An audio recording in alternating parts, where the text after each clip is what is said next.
The first thing I saw when I came back to Cedar Ridge after 3 years wasn't my cabin, wasn't the porch my dad and I built, wasn't even the old chimney leaning a little left. It was a woman in a pastel sweater hammering a bright orange "No Trespassing" sign onto my front gate, like she was planting a flag on conquered land. I sat there with the truck idling, dust curling past the windshield, thinking maybe I was more tired than I realized. Then she stepped back, admired it, pointed straight at me, and yelled, "You can't be here." That road through the pines hadn't changed.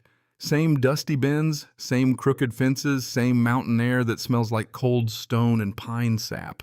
I hadn't driven it in 3 years, and when you stay away from a place that raised you that long, it starts feeling less like distance and more like exile. I killed the engine, stepped out, boots crunching on gravel, and she squared up like she'd practiced this. "You're trespassing," she shouted. "This property is under community protection. Leave now before I call the police." I laughed because sometimes something is so ridiculous your brain buys a second with a laugh before anger catches up. I looked at the sign, then at the cedar post she'd nailed it into. My cedar post. "Ma'am," I said, calm as I could, "this is my land." Her eyes narrowed. "Oh, don't play dumb with me. I'm Brenda Lawson, president of the Ridgewood Property Association, and according to our bylaws, this property was abandoned years ago. That cabin doesn't belong to you anymore." That was when I noticed the audience. A few neighbors down by the road, pretending not to stare while absolutely staring. One older guy leaning on a truck muttered, "Here we go again." That line told me everything. Brenda had done this before, and people in Cedar Ridge were used to surviving her by staying quiet. I walked up to the gate and asked, "You put that up 5 minutes ago?" She crossed her arms.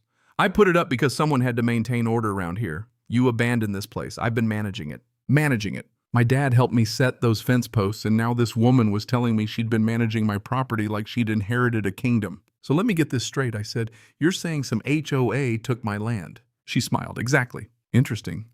I don't remember signing over my deed." "You don't get a say anymore, sweetheart. You disappeared. The community stepped in." That word, community. People like Brenda love that word. Makes theft sound respectable. I leaned on the gate and said, "Go ahead, call the police." She blinked like I'd ruined the script. She wanted me angry. Instead, I gave her permission, and that shook her for half a second before the performance kicked back in. "Oh, I will," she said.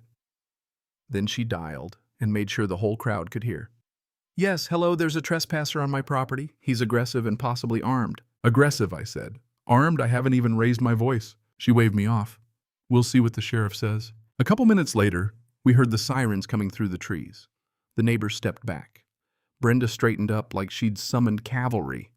A deputy rolled up, got out slow, and looked over the yard. "What's going on here?" Brenda rushed to him. "That man is trespassing. He threatened me and refuses to leave." The deputy looked at me. I shrugged. "Nope. This is my land, my cabin, my deed." Brenda let out this ugly little laugh. "He abandoned it years ago. The association seized it."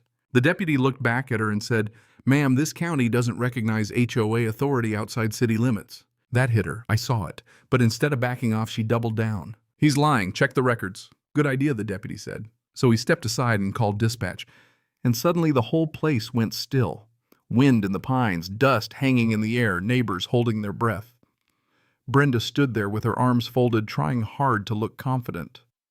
I leaned against the porch rail and watched her unravel by inches. This is how people like Brenda get away with things. They say official-sounding words, bylaws, violations, authority, and most decent people don't want conflict badly enough to challenge them. Fake power grows in silence. Then the radio cracked. Dispatch read the parcel number, the deed record, and finally the owner's name, mine. The deputy lifted his chin toward Brenda. "County records confirm this property belongs to him." For one beautiful second, all the confidence drained out of her face. Then she did what people like that always do. "Well, obviously the paperwork hasn't been updated yet," she said quickly. "I filed claims months ago. He abandoned the property, which means it defaults to community management." From somewhere behind her, one neighbor muttered, "That's not how that works." I reached into my jacket and pulled out the deed confirmation and tax receipt I'd picked up last month. "Funny you mentioned paperwork," I said, handing it to the deputy. He looked it over, nodded once, but Brenda still had one more lie ready. "That's forged," she snapped. Then she pointed at me again. "He threatened me earlier, said he'd hurt me if I didn't leave." The deputy turned toward the crowd. "Anybody hear that?" Silence. Then a woman in a straw hat stepped forward. "Officer, that's not what happened. All he said was it was his land." Brenda spun around. "You stay out of this." The woman didn't move. "No, you've pushed people around long enough." That changed everything. Once one person spoke, the rest of them started breathing easier. The deputy looked back at Brenda. Filing a false report is serious, ma'am. Posting fake notices on someone else's property can also be trespassing. Her hands were shaking now. You don't understand, she said. I've been protecting this neighborhood. And right then we heard another vehicle coming up the road. A second cruiser pulled in, and when the door opened, I felt something tighten in my chest. Sheriff Carter Hale stepped out. He'd known my family since before I could drive. Brenda lit up like rescue had arrived. Sheriff, thank God, she said, hurrying toward him. This man broke onto my property and threatened me. I'm the association president, and I need him removed immediately. Sheriff Hale didn't answer her. He looked at me across the yard, squinted, then let out a short laugh. Well, I'll be damned. Thought you weren't ever coming back. Brenda froze. Wait, you know him? The sheriff turned toward her. Know him? His family's owned land in this valley longer than most of these houses have been standing. That hit the yard like a drop match. Murmurs broke loose. Brenda tried one last pivot. You can't take his side just because you're friends. The sheriff's face hardened. Ma'am, HOA authority ends where private deeds begin. And from what I'm hearing, you've been trespassing, harassing residents, and filing a false report. That cracked the whole thing open. The older man by the truck spoke first. We told her this wasn't her land. Then a younger couple stepped forward. She made us pay dues, the woman said. Said the county would fine us if we didn't. Another voice chimed in. She charged for road repairs, lake access, safety patrol. The yard went from silent to boiling in about 10 seconds. One deputy handed the sheriff a folder. We checked the state registry while dispatch ran the parcel. There's no registered HOA for this valley. The sheriff flipped through the papers, then looked straight at Brenda. No charter, no incorporation, no filings, which means any money collected under that name may be fraud. That's when the crowd exploded. You took our money. You said it was mandatory. We gave you $2,000. You threatened fines. Brenda started turning in circles, trying to answer everybody at once. That money was for community safety, for improvements. Nobody cared anymore. And that was the real lesson hiding inside the mess. This thing didn't start with handcuffs.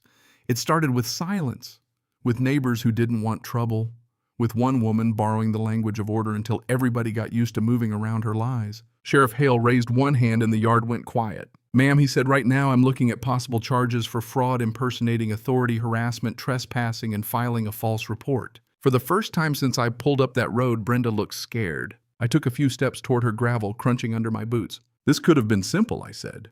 All you had to do was leave my land alone. A deputy stepped in with cuffs. Brenda backed away, panic finally breaking through the act. No, wait, you can't do this. I'm the association president. That made half the neighbors laugh out loud. The cuffs clicked around her wrists, sharp and final.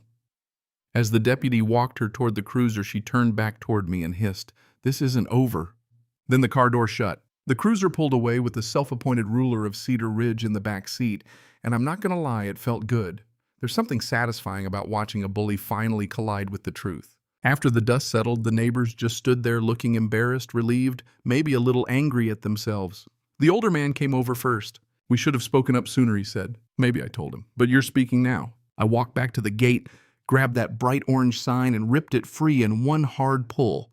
The wood cracked, the sign bent, and I tossed it into the dirt. Then I stood there with my hand on that old cedar post and looked past it at the cabin.